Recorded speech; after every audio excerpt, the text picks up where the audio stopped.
मी सविता सुरेसुतार. निपुण महाराष्ट्र म्हणजे महाराष्ट्राची प्रगती.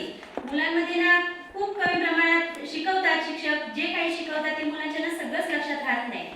म्हणून काय केलं, मागे जो कोरोना आला होता त्या कोरोनाच्या काळात ना खूप कमी ह्याच्यामुळे आजारपणामुळे त्या शाळेत येता येत नव्हतं मुलांना. त्यामुळे त्यांच्या अभ्यासात खूप कमी हे झालं होतं, त्यांची प्रगती होत नव्हती. म्हणून काय केलं, महाराष्ट्र शासनाने निपुण महाराष्ट्र अभियान हे चालू केलं. त्यामध्ये त्यांना सांगितलं होतं, शिक्षकांना सांगितलं होतं की तुम्ही शाळेमध्ये खेळाच्या मार्फत परत ह्याच्या खेळाने असं कोणत्या कोणत्या गोष्टी सांगताना त्यामुळे त्यांना शिकवायचं.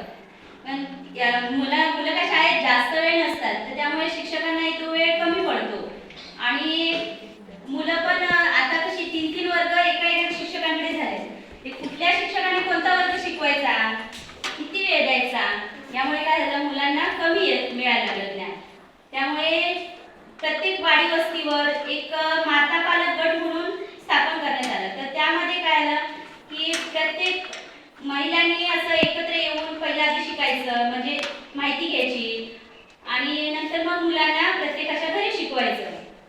शिकवताना काय शिकवायचं, जर प्रत्येकाने अभ्यास घेऊन पुस्तक वही हातात घेऊन असंच नाही शिकवायचं.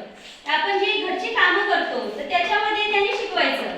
मग मुलांना सांगायचं की बाबा जा तिथून भाज्या आण, तर त्यांच्याकडून त्या मोजून घ्यायच्या, प्रत्येक भाजीची नावं विचारायची.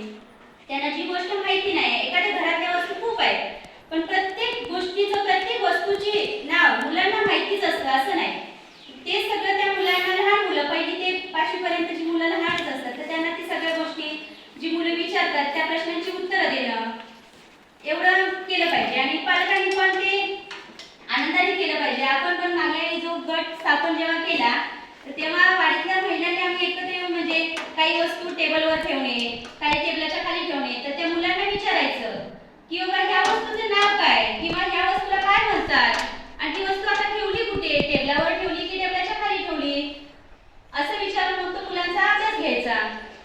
काही वस्तू आपण जरी मुलांची भांडी असतील, त्या भांड्यांची मुलांना नाव माहिती नसतात किंवा ते भांडे आपण काय सगळ्या आपल्याला एवढे आपण शिकलेलो नाही आहोत की सगळ्या गोष्टी पुस्तकाने किंवा वही पेन घेऊनच आपण शिकवलं पाहिजे असं काही नाही.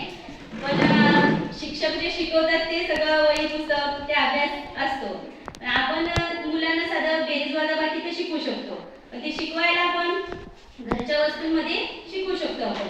किंवा ह्या वस्तू एवढ्या आहेत, त्याच्यातून एवढ्या कमी केल्या तर किती राहतात, याला दिल्या तर किती होतील, प्लस करायला बेरीज करायला येते, एकत्र वस्तू मिळवून ठेवल्या तर ते किती होतील, प्रत्येक वस्तूंचं नाव हे सगळं मुलांना आलं पाहिजे. त्यासाठी पहिली ते 5वीच्या मुलांच्या पालकांनी पण पुढे येऊन त्यांनी मुलांना शिकवलं पाहिजे.